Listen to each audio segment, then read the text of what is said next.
Hello, I'm Bernard Hickey from interest.co.nz and welcome to another of our special videos for our business section, brought to you in association with KiwiBank and Deloitte, where today we've got Peter Williams, the Chief Edge Officer of Deloitte Australia here at interest.co.nz to talk about social media and the internet for small to medium businesses. Welcome in, Peter. Good to see you. Thanks, Bernard.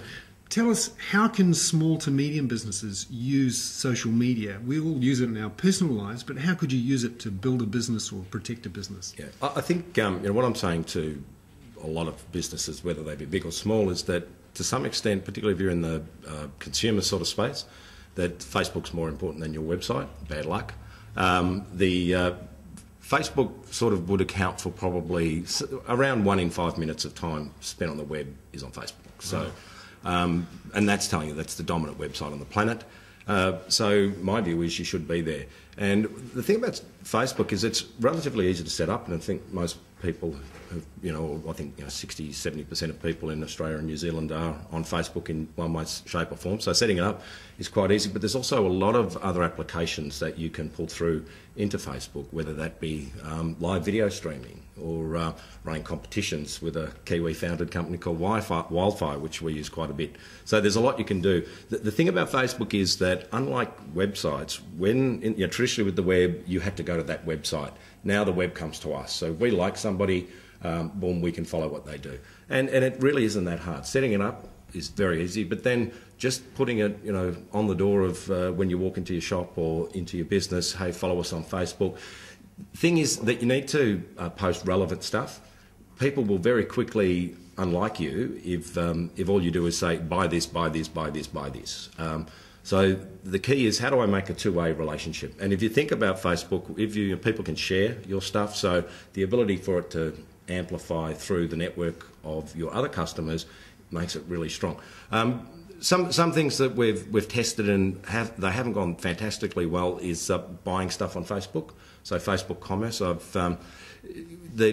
the moment, people will tend to sort of interact, have two-way interaction, or even encouraging people to post, hey, you bought this product or you had dinner here, please share it on Facebook. People will do that. But if it was like, hey, buy this product on Facebook, they'll tend to go back to your website. So I wouldn't sort of fall completely into everything on Facebook, particularly if you can do e-commerce. But other than that, we find it as perhaps the best way of maintaining a persistent relationship. What about other social networks like Twitter or LinkedIn? Yeah, the LinkedIn, fundamentally, it's very embedded in the business community. So my view is I've used it for contact management for forever. The thing is, because people maintain their own profiles, if you get a business card and then over the next 2 to 3 years people leave their jobs and you can't keep in contact anymore. So I use all my contacts on LinkedIn. I also post stuff on LinkedIn. So it used to be able to be connected with Twitter, but Twitter decided that wasn't a good idea. But sometimes I'll post stuff on LinkedIn, and I find I get quite a bit of work and clients coming to me through seeing what I'm saying on LinkedIn. So I'd use LinkedIn primarily as a contact point, but you can now have a company page on LinkedIn. So again, I'd encourage you to sort of do that. And again, it's free and it's not that hard. So LinkedIn company page, particularly if you're in that business-to-business sector, and more business people tend to use LinkedIn than perhaps spending time on Facebook at work. And the great love of my life, Twitter. It's to me, the key thing about Twitter is, if you want to start using it, you don't have to say anything. If you've got an interest in stuff, just search using the Twitter search bar. Just search the topics that you're interested in and scroll through and see the top 10 people who talk about that topic and just follow them, and that becomes a news stream. So if you're interested in business in New Zealand, follow you guys on Twitter and you'll see what articles are coming through. And your Twitter handle? My Twitter handle is @Rexster, REXSTER. And so that sort of notion of a real-time knowledge feed, I find that completely useful. The other thing, as you build up followers, your capacity to tap into the knowledge of that audience is fantastic as well. So I'm often asked about, future of industry X, Y, Z type stuff, and I'll tweet out to my followers, hey, has anybody seen what's the latest cutting edge thinking around health or payments? Or what about the risks though for using social networks like this? Could you get a disgruntled employee or a customer come in and flame you, essentially? Yeah, it's, beware of trolls. Trolls lurk here. There are things you can do. So the first thing is, if you have a dissatisfied customer, if you can, don't fight your customers in public. I think that's a general good rule. But if you can, sort of take it offline, listen and understand. The other thing, though, that I find is that if you've built up a solid social media presence and it's authentic and real, if somebody does come and try and flame you, they just sit back and watch them get attacked by your mates. So take it offline. You can block people, you can report people, but I think the key thing is, just don't. People say, "Oh, what's your social media policy?" And I say, it's as simple as what would your mum say if she saw you posting it, or use your judgment and common sense. So you just think, don't disrespect your customers, don't disrespect your staff, and just be authentic and real, and you'll find that it pays off in spades. And the other thing is encouraging people to share and converse with you. To me, is something that just creates ongoing relationships, as opposed, we talk at Centre for the Edge about the notion of the power of pull. That people now pull the stuff towards them that they want, as opposed to us pushing to them. So when it's a pull type relationship, it's much more two-way and sharing and conversing. So that's social media as a way to contact customers, explain yourself. Now the cloud, if you like, computing services that people can access through the internet.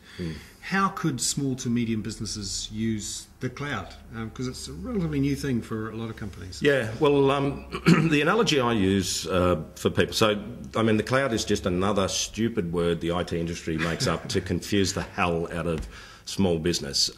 Really what it's saying is, you don't have to run the infrastructure, it's available through the web. So let's sort of demystify it. I also say to a lot of organisations, if I asked you for a glass of water, would you go and dig a well or would you use a tap? And they say, well, use a tap. And it's like, well, why with IT are you in the well digging business, where I must get all the servers and the computers and run them in my own place, and then I've got to configure the software, and it becomes a big overhead, a high cost. The cloud has basically said, technology is now a utility, not an infrastructure. So then you get the other one, but the security.